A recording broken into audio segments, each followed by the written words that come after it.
Hey guys, Jay here and welcome to another cosplay tutorial. So today I have something really fast for you guys. Pretty easy to do, but I figured why not. As you can see behind me, I'm going to be cosplaying Sesshomaru from Inuyasha pretty soon. He has these markings that are on his face, where he has a moon on the forehead and then a few little, I don't know what they are. They're like triangles, but elongated and curved. I don't know. But I need a way to get those on, and I really don't want to freehand those or have somebody else try to freehand them. So today I'm going to be showing you how to make the stencils that I'm going to be using for those.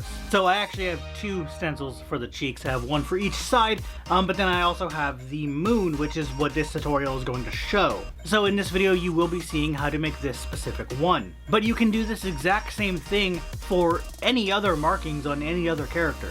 So for a couple examples, there's Diva from Overwatch, who has the two that go up her cheeks, as well as my friend Atlas, who does Shugo from Dot Hack Legend of the Twilight, or I guess Kite would work too from Dot Hack, because they're the same thing basically. They have another one that goes up the cheek. It's just one triangle. It's like two layers. But you can also do things that aren't necessarily on your face, like the Fate series. They have the command seals, I believe is what they're called, that go on their hands. And then there's Black Star, since I have his weapons back there, might as well talk about that.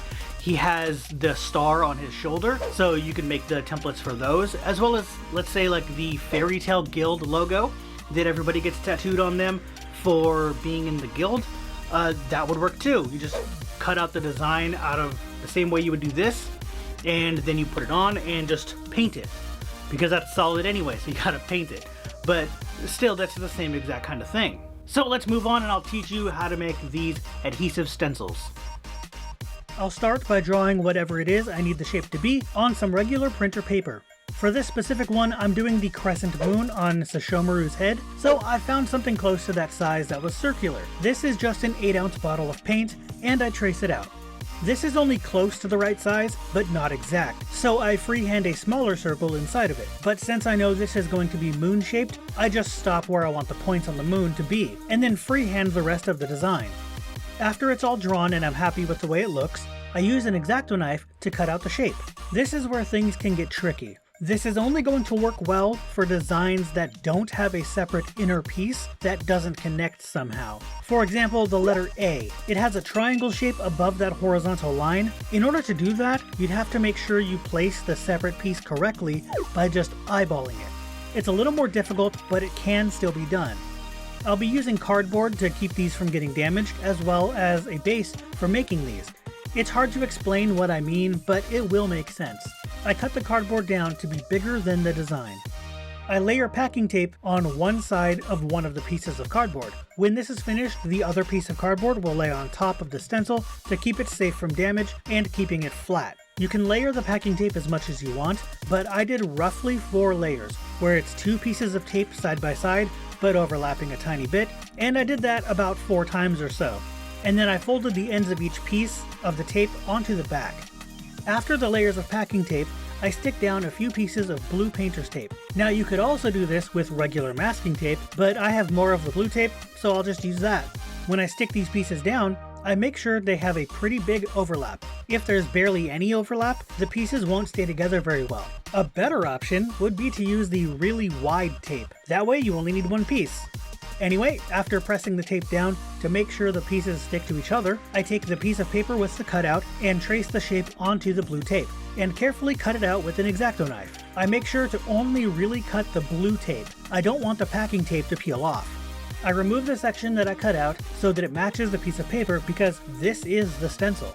Now you can carefully peel the blue tape off of the packing tape, and that's why I did it this way, because the blue tape doesn't stick very well to the packing tape, making it pretty easy to remove. Just be careful not to tear it. Now you have a stencil that you can stick on yourself. I'm using my hand for a quick example, but yeah, you just need to press down the tape and use whatever makeup or face paint that you need, and the tape will make sure that you only paint that shape. To keep them flat and less likely to get damaged or peel off by accident, I put that second layer of cardboard on top of them and tape it down. I also added strips of tape so that I can write down which stencil is which, because I need 3 for this cosplay.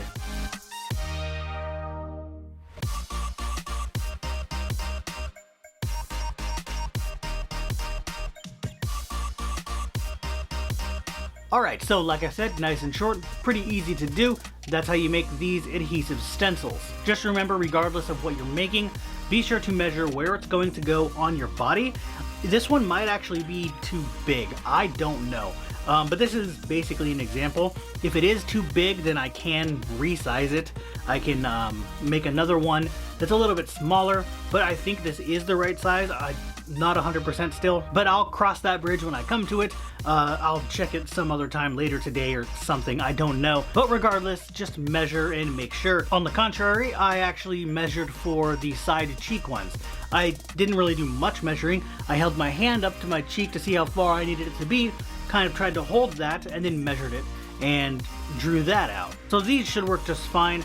This one was a little bit harder because I had to find something round that was close enough and then guess. So that's just something to be aware of when you're making your own. But that's going to be the end of this video, so if you like it, go ahead and give it that thumbs up, subscribe for more, and I'll see you guys later.